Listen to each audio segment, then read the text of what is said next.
Qu'est-ce qui aura la chance d'être la première ou le premier à s'exprimer? C'est un privilège généralement qu'on s'arrache. Ne soyez pas humble à ce point de le refuser. Jean-Paul, tu te sens inspiré? À toi de voir en chair en œuvre, ça. Donc, chef du service des urgences de Saint-Louis. On va peut-être prendre l'autre. Merci beaucoup, parce que, en effet, plein de choses à des carrefours professionnels qui sont différents, mais qui réunissent la même thématique sur la notion de loyauté. Alors, sur la notion de loyauté, je partage complètement ce que vous avez dit sur le fait c'est d'abord une affaire personnelle d'être... j'avoue qu'il est des fois un peu difficile de faire la différence pour moi entre la loyauté et une certaine forme d'honnêteté. Et que dans cette honnêteté, c'est une honnêteté vis-à-vis de ce qu'on est soi et de la manière dont on est construit. La loyauté rajoute peut-être quelque chose, en effet, vis-à-vis de soi, mais aussi vis-à-vis du reste de la société, et dans son monde professionnel ou dans lequel on est le plus à même d'intervenir, vers ceux qui nous font confiance, qui sont soit au-dessus de nous, soit en dessous de nous.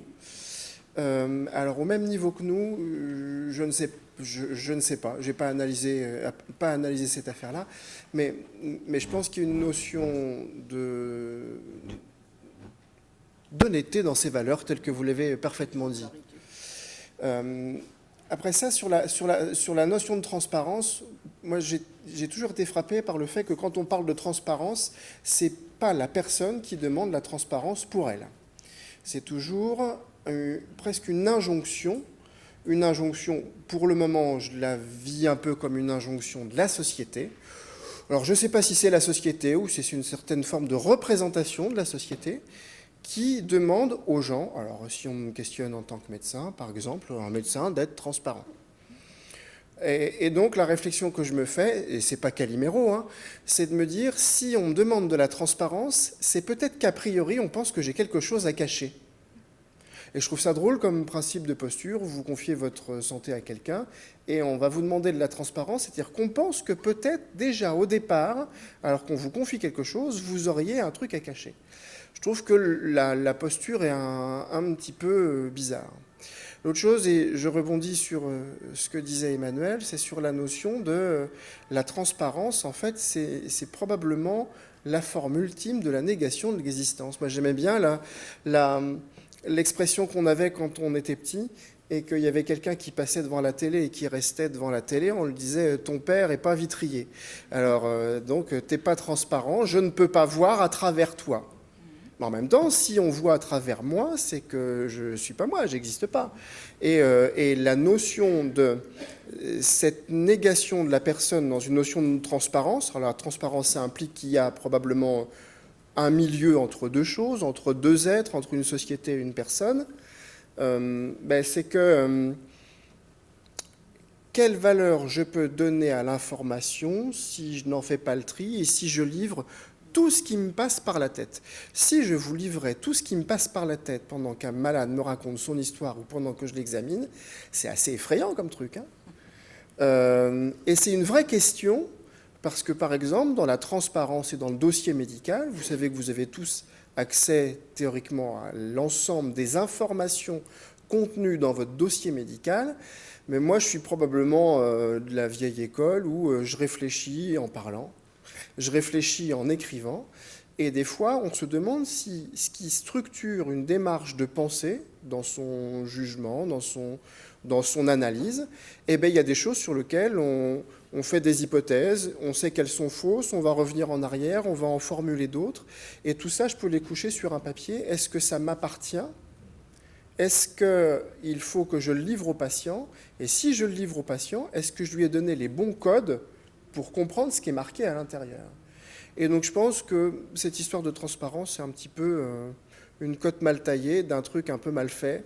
Il y a certainement des choses sur lesquelles on a besoin de plus d'informations. Est-ce que c'est plus d'informations, plus de transparence ? Ça, j'en sais rien. La vraie question, c'est peut-être à la fin de la soirée, on saura mieux ce qu'implique la loyauté. Si ce n'est pas la transparence, il faudra quand même qu'on sache ce qu'implique la loyauté. Ce sera un petit peu le défi. Alors, tu te présentes. Merci, bonsoir, Elisabeth Quignard. Oui, je suis médecin aujourd'hui à la retraite et quand je vous entends, madame, dire l'exigence de transparence à tout crin, il est sans doute pas bon que tous sachent tout sur tout, je suis bien d'accord avec vous. Vous avez ajouté, il faut seulement partager ce qui permet de prendre des bonnes décisions. Et évidemment, en tant que médecin, je ne peux pas m'empêcher de penser au secret médical. Ce secret médical qui est quand même souvent jalousé. Souvent, on voudrait savoir ce qui se dit entre le médecin, le malade. Or, en tant que médecin, on doit protéger justement ce qui se dit. La notion de secret, elle existe. Il y a évidemment des exceptions qu'il faut respecter. Mais je pense que c'est un peu stérile ce débat sur le secret médical qu'il faudrait absolument partager. Je crois qu'un secret, par définition, ça ne se partage pas. En revanche, il faut absolument partager entre professionnels et dans une idée de réseau, de travail en réseau entre professionnels, les informations qui permettent une meilleure prise en charge, et ce, avec l'accord du patient. Voilà. Et je pense que c'est un débat fréquent, le secret médical, et on le prend souvent à l'envers. Vous l'avez pris vraiment à l'endroit. Merci. Merci. Alors, peut-être Marie-Vonne veut réagir par rapport aux propos. En vous écoutant, je dirais, ça m'a approfondi l'idée que souvent, dans l'exercice des métiers que nous faisons, on est dans une dissymétrie de pouvoir. Hein, votre malade par rapport à vous. Moi, quand j'étais à l'aide sociale à l'enfance et que dépendait de ma décision un droit de visite ou etc. par rapport à un enfant, ou chez le défenseur des droits, vous voyez, une décision, je dirais quand on est dans une dissymétrie de rapport de force, je vis cette demande d'information comme vraiment un devoir qu'on doit rendre à la personne, qu'elle puisse avoir les informations qui vont lui permettre en quelque sorte d'avoir sa posture d'adulte, hein, soit par rapport à sa maladie, soit par rapport à une problématique sociale. C'est la même chose dans le champ du handicap. Donc je ne suis pas du tout pour comment je dirais, pour l'opacité. Hein, je pense qu'effectivement, il y a encore plus besoin d'échanger de l'information quand on est dans cette dissymétrie de pouvoir. Pour autant, pour revenir sur le secret, dans toute ma carrière professionnelle, je n'ai jamais été dans la posture de dire je vais pousser dans ses retranchements un médecin pour partager des informations que couvre son secret, de la même manière un ou une assistante sociale. J'ai jamais été dans cette posture parce que effectivement la loyauté, et je la mets là, quand on est sur des métiers que, alors moi je parle au passé que j'ai exercé, les décisions que nous avons à prendre, elles sont forcément pluridisciplinaires, venant des niveaux de responsabilité différents, et c'est ça qu'il faut savoir mettre en commun, chacun, je dirais, de la posture professionnelle dans laquelle il est, et de ce fait-là, eh bien, je dirais, il n'y a pas à pousser à ce que certains disent partager le secret médical. Non, pas du tout, je ne suis pas du tout dans cette posture-là. Et d'avoir comme autre boussole que ce que l'on partage pour amener une proposition de décision, on soit aussi en capacité de le partager et de l'expliciter avec la personne qui est concernée. Hein, c'est-à-dire soit le malade, soit le parent de l'enfant de l'aide sociale à l'enfance, etc. Et l'expliciter, là aussi, il y aurait beaucoup à dire sur la manière de partager et d'expliciter, mais je rajouterai une dernière chose, c'est là que je mets, non pas de la transparence, mais un effort de, comment je dirais, d'honnêteté à tout point de vue, que de faire comprendre à la personne qui est concernée par la prise de décision que, en sus de ce qu'elle va entendre de nous, elle a du recours possible. Vous voyez, pour que là aussi, on ne soit pas en posture totalitaire. hein, de lui faire comprendre qu'elle est en quelque sorte une personne avec sa dignité, avec ses droits, et que ce que l'on aura posé comme proposition de décision à son égard, elle peut aller chercher ailleurs encore d'autres perspectives. Et c'est là qu'à nouveau, elle a besoin d'informations, donc un peu de transparence, effectivement, sur quelles sont les informations qui ont constitué la prise de décision. Et moi, j'allais plus loin. Dans toutes mes postures professionnelles, j'ai toujours expliqué à la personne à l'égard de laquelle ma décision interférait dans sa vie, quelles étaient ses voies de recours. Hein, et pas dans une idée de défaussement. Hein, c'est dans une idée, effectivement, de je ne suis pas toute puissante. Hein, et pour pas que vous pensiez que je vous cache des choses, sachez que cette non-toute-puissance, vous pouvez aller la questionner, et vous la questionnez chez le médiateur hospitalier, au tribunal administratif ou chez le défenseur des droits. Et vous voyez comment j'ai bouclé ma vie professionnelle en étant effectivement sur cette fonction de tiers, mais un tiers qui n'est pas dans la folie je le redis, qu'on peut partager tout sur tout. Mais oui, si on avait formulé être loyal, est-ce que ça implique d'être transparent? On aurait eu déjà une autre formulation en termes, j'allais dire, de débat. Là, ce qui est difficile, c'est le principe de loyauté par rapport à ce que serait un principe un peu distancé du réel et dans des applications un petit peu à prendre en compte parce que chaque cas est singulier. Donc c'est comment être loyal vis-à-vis d'une personne pour laquelle finalement la demande ne sera pas toujours d'être transparent. Il y a d'autres manières d'exprimer la loyauté. On va en discuter. On va avancer. Alors il y avait plusieurs réactions.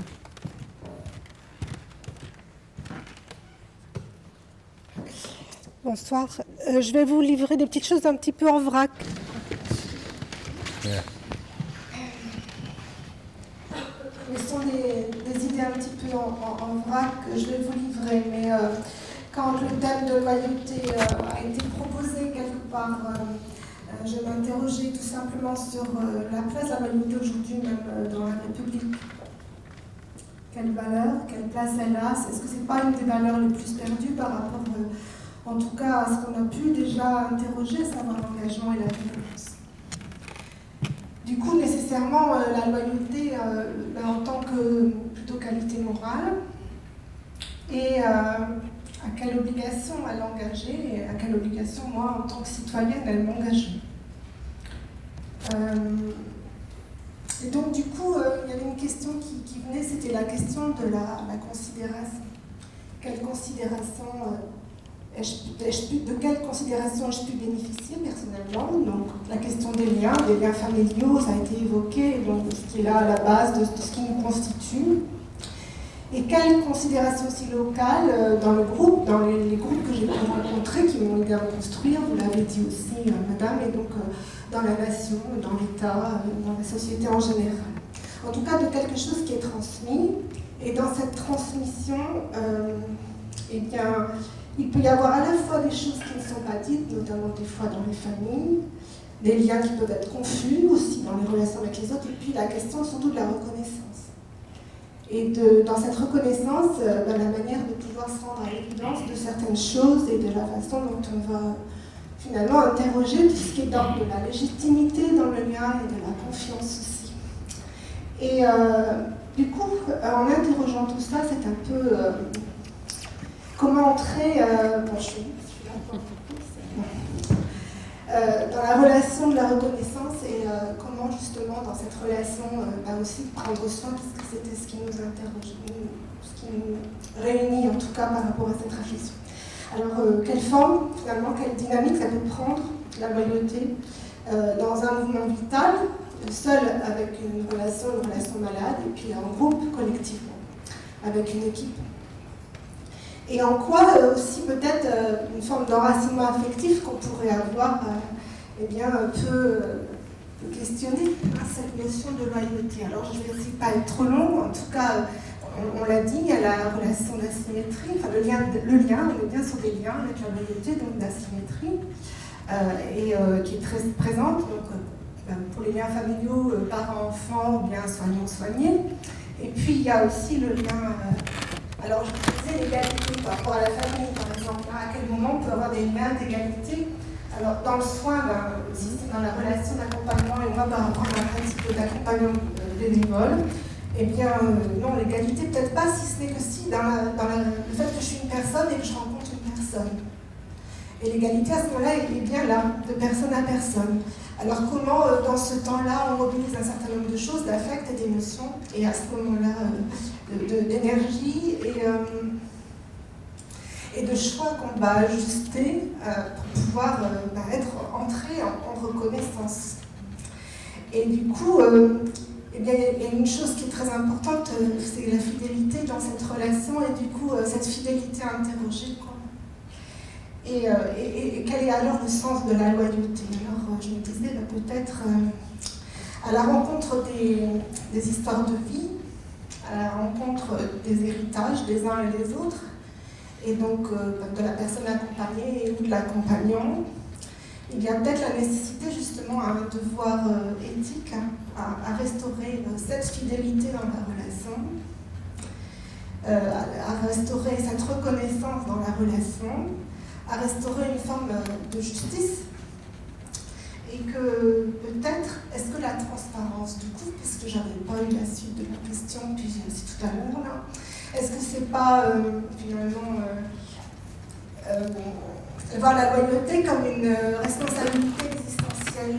Et est-ce que cette transparence-là, ce ne serait pas une manière de pouvoir élaborer individuellement, mais aussi collectivement, des capacités à entendre, des capacités à discerner à plusieurs, et en fait, pour exercer cette responsabilité finalement existentielle et au sens d'une éthique relationnelle. Voilà. On peut l'applaudir, hein, parce que c'est beau. Hein. Il y a une autre intervention. Alors, moi, je vous livre en fait encore des questions, hein, parce que je n'ai pas d'affirmation là-dessus. Mais ce que je Donc, me Céline dis, Louvet, présente-toi. Oui, Céline Louvet, étudiante à l'espace éthique et également directrice d'établissement à l'APF.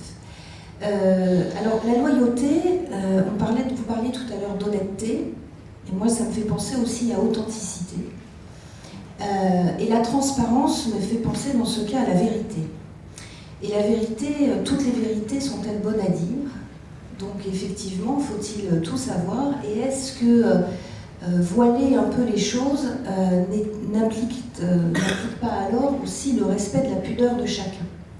Est-ce que la loyauté n'est pas aussi une forme de pudeur vis-à-vis de soi-même, d'honnêteté vis-à-vis de soi-même, et aussi de respect de la pudeur de l'autre, et que cette transparence pourrait être vue alors comme une mise à nu et quelque chose d'un peu violent, et qu'effectivement, dans ces vérités qui ne sont pas toutes bonnes à dire, et dans ce que vous disiez tout à l'heure, Marie-Vonne, qu'on n'a pas à tout savoir, dans ce secret qui ne doit pas être partagé parce que c'est du secret et que finalement devient parfois du déballage, hein, dans les staffs médicaux ou l'équipe, on voit un peu ce qui se passe. Donc voilà, je me disais que derrière loyauté et transparence, on touchait peut-être aussi la question de la pudeur et de la vérité.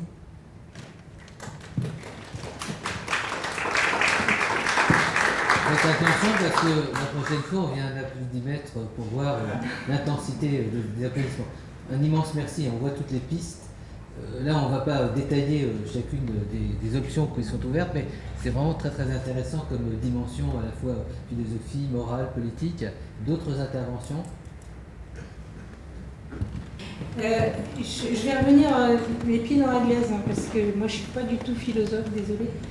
Par contre, j'avais fait une intervention sur confiance, qui n'est pas très loin de loyauté, et je vais parler du dialogue médecin-malade, parce qu'au fond c'est ma fonction principale, en disant que la transparence pour moi a été un concept fécond des années 2000, quand l'administration ou le cabinet d'un ministre, je crois que c'était Kouchner, nous a réunis sur ce thème-là pour voir comment on pouvait améliorer le fonctionnement du système de soins et de l'accompagnement social en y mettant de la transparence. Moi, je trouvais que c'était très ésotérique comme concept, mais finalement, j'ai compris qu'ils s'acceptaient de dire comment ils travaillaient, comment ils voulaient qu'on travaille et de savoir comment on travaillait chacun à notre niveau. Donc le concept de transparence, c'est quand même de mieux connaître comment fonctionne l'autre, et ça peut se faire dans différentes dimensions.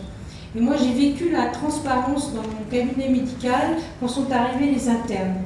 C'est-à-dire que les internes en médecine générale, c'est un tiers qui va observer ce qui se passe, qui va même participer, parce qu'au début, ils n'étaient pas en autonomie, ou même les externes, et qui vont regarder ce qu'on fait et qu'on va être obligé de le décrire et de le discuter avec eux, si possible pas trop devant le malade, parce que quelquefois ils sont un peu impulsifs et ils racontent des trucs. Mais ce que je veux dire, c'est que là, on l'a vécu comme pouvoir être regardé, et c'est devenu une manière de travailler, même quand ils sont plus là. C'est-à-dire que si quelqu'un me regarde, qu'est-ce qui va se passer? Et c'est un guide de conduite dans un dialogue qui est un peu l'inverse de ce que vous avez raconté, qui est un groupe qui va travailler, se référer à des chartes, mais finalement c'est une manière de concevoir le travail qui ne veut pas forcément être exhaustif, mais qui permet de se dire qu'on peut être regardé, qui est finalement un guide de conduite qui n'est pas si inutile, et qui finalement fait le lien avec le concept de confiance et loyauté vis-à-vis du patient qui est en face de vous. Et j'adhère tout à fait à ce que vous avez dit, qui est forcément dans une situation dissymétrique, mais pourquoi pas, à condition de ne pas en abuser et d'en faire quelque chose de construit et d'efficace pour lui. Donc c'est un petit peu, désolé, on a les pieds dans la glace, mais c'était pour revenir sur des situations réelles en réponse à une intervention sur l'accompagnement social ou les fondations qui sont plus dans une gestion collective. Là, on peut t'applaudir, parce que sans ça, tu ne parleras pas la prochaine fois.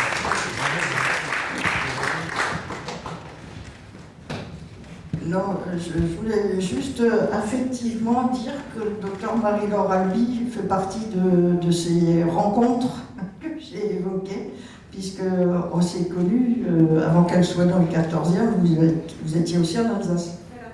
Voilà.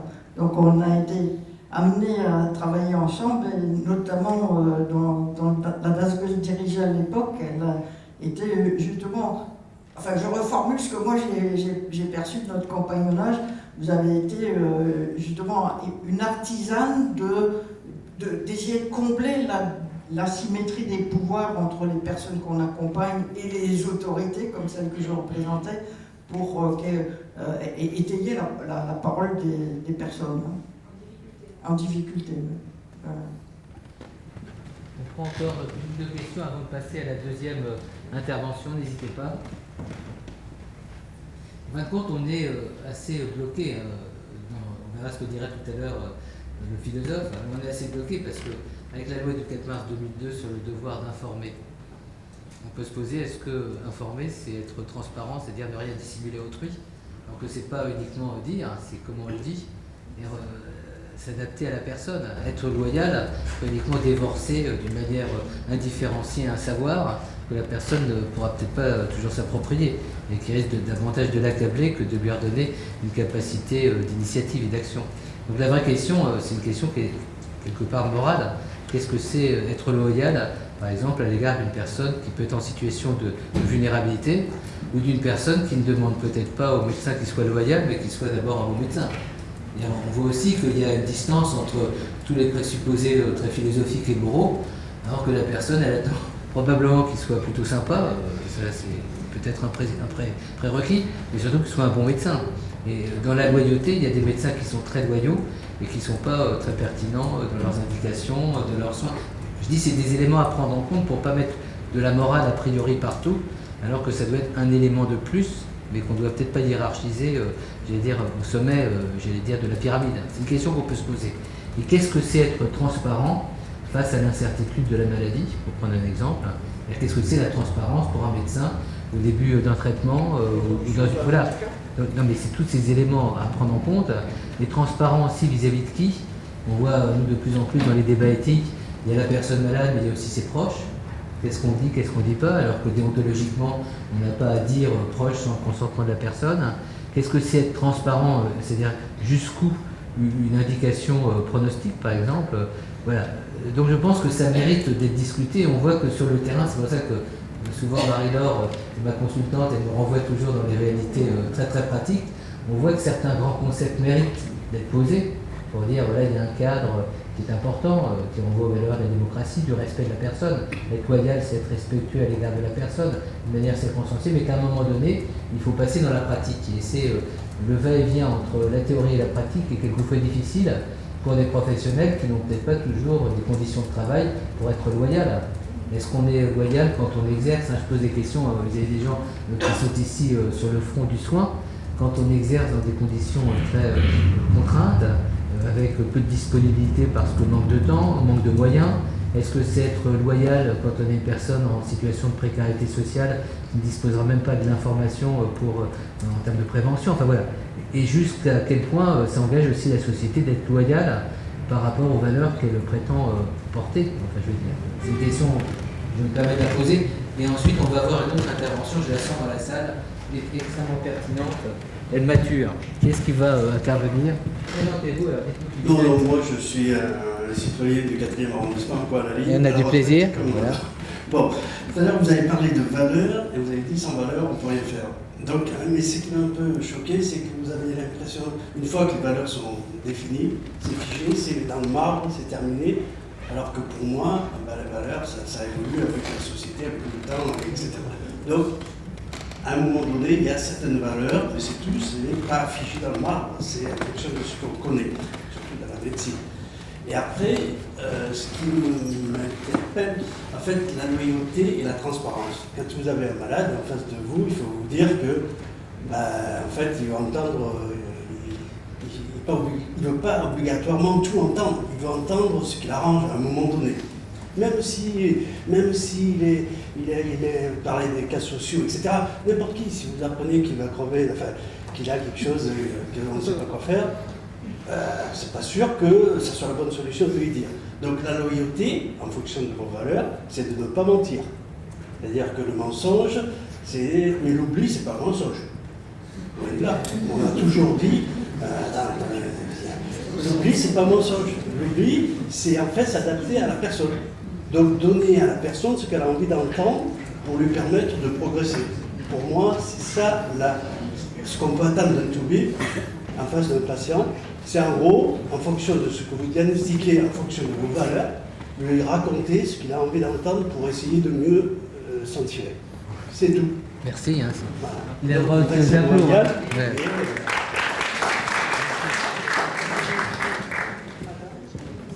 Il y avait aussi monsieur. Venez. Moi je m'appelle Yana Fubli, je suis psychiatre pro bono, plutôt globologue, pas toujours par choix, mais bon. Et là je voudrais quand même protester parce que quand on parle de soins, la loyauté sans transparence, c'est du paternalisme. Et le paternalisme, c'est quand même très dangereux parce que cela suppose que l'on sait beaucoup mieux que les autres ce qui est bon pour les autres. Et moi, j'ai une très profonde admiration pour un diabétologue de la Mayo Clinic, avec lequel je discute sur Twitter souvent, qui s'appelle Victor Montori, qui est un Colombien avec un humanisme extraordinaire et qui est un très bon niveau scientifique, sinon il ne serait pas à la Mayo Clinic. Mais lui pense qu'il faut être plus que transparent, il faut être à l'écoute, sauf si on a, ce qui est très rare en diabétologie, en psychiatrie, en médecine générale, en médecine en général, des certitudes tout à fait établies par la science. Alors ça arrive dans certaines circonstances, mais dans beaucoup d'autres, ce que dit Victor Montori, c'est qu'il faut être même plus que transparent. Il faut se laisser pénétrer de la vérité de l'autre, des connaissances de l'autre, et lui ne croit pas que les patients n'ont pas la meilleure solution pour eux si on leur permet d'exprimer quels sont leurs besoins. Et des gens qui vont mourir, les laisser dans l'incertitude, ça peut être les priver d'une période extrêmement féconde pour eux, de réconciliation, c'est cette manière, moi j'ai pas mal de patients au bénévolat qui profitent infiniment de la vie quand ils ont une échéance dramatique, même une horreur comme un cancer du poumon à petite cellule, enfin. Et ça, c'est quelque chose que le paternalisme interdit complètement. Donc, je crois que le paternalisme s'est dépassé et qu'il y a des gens comme Victor Montori qui vont encore au-delà. Merci. Applaudissez-la, ça serait leur l'impression d'avoir un peu. J'observe quand même, et ça sera aussi l'objet de débat peut-être plus affiné, qu'il y a des personnes qui n'ont pas envie qu'on leur dise ce qu'ils savent eux-mêmes. C'est aussi ça la complexité, c'est-à-dire qu'ils n'ont pas envie qu'on officialise quelque chose dont ils savent pertinemment ce que ça signifie. C'est aussi toutes les ambivalences. Donc on comprend votre culture du paternalisme. Vous lirez les écrits à ce propos de Suzanne Rabex, qui est un peu notre diva et qui analyse bien autonomisme, paternalisme, etc., pour montrer la complexité. Mais il ne faut pas non plus être dogmatique dans ce domaine, parce que sur le terrain, on voit que quelques médecins auraient l'intérêt d'être un peu plus paternalistes qu'être autonomistes. Et quand on est soi-même malade, on préfère aussi quelquefois une approche paternaliste, entre guillemets. Non mais je veux dire, voilà, il faut trouver le juste niveau, quoi. Monsieur, vous serez le dernier intervenant de cette petite séquence et vous avez une responsabilité lourde à assumer. Voilà, je m'appelle Olivier Manseron, je suis médecin de famille, enfin j'étais. Et donc c'est aussi les deux pieds dans la glaise. Mais quand même, il y a des choses qui sont très fortes, qui ont été dites. J'ai beaucoup aimé qu'on parle de pudeur et de vérité. Ça, je pense que ça pose vraiment le problème de la personne. Mais en ce qui concerne la transparence et la loyauté, il est question de l'exercice du pouvoir. Alors, après, on pourra reprendre le problème dans toutes les situations, mais c'est bien du pouvoir social, personnel, individuel, sur l'autre dont il s'agit. Et la transparence, c'est une prise totale du pouvoir sur l'être, que ce soit soi-même. Si on se décide d'être transparent, on devient rien. C'est-à-dire on est passif, comme une vitre est transparente. Donc, on a une indifférence totale, un manque d'empathie totale et un manque de compassion totale à la personne qu'on a en face de soi, puisqu'on est transparent. On est transparent, on a le blanc-seing de sa transparence. Et puis donc, alors ce qui nous agite tout le temps, c'est cette histoire du secret. On y pense le matin, le midi et le soir, on est fabriqué avec. Donc ça fait partie de nos outils, dans la boîte à outils qu'on transporte au bout du bras. Et ce secret, c'est quelque chose qui est en même temps un respect de soi, un respect de l'autre. C'est le vêtement. Pas toutes les peintures que vous avez au-dessus de nous, certaines sont à poil. Donc il faut bien se dire que à travers la transparence, il y a la destruction de l'être. L'art et l'esthétique rhabillent les corps, mais par exemple, dans la pornographie, la transparence, qui montre tout, détruit le désir, l'amour, le corps, etc. Merci.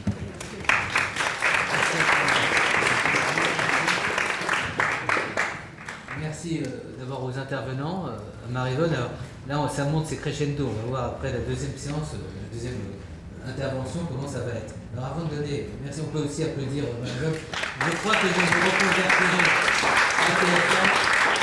après l'espace éthique. Je crois que je suis animateur, vous savez, des gens qui font des applaudissements. On va regarder la petite séquence avant de donner la parole à Émeric.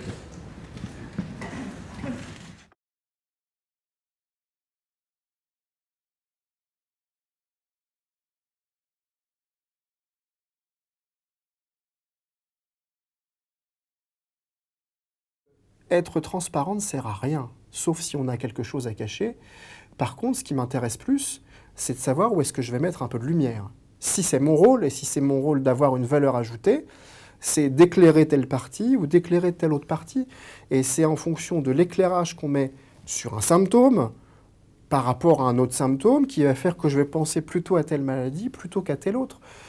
Et pour être totalement pas politiquement correct et endosser complètement ma blouse de médecin, le médecin, il vous dira que très souvent, celui qui est le plus opaque de tout, c'est le patient.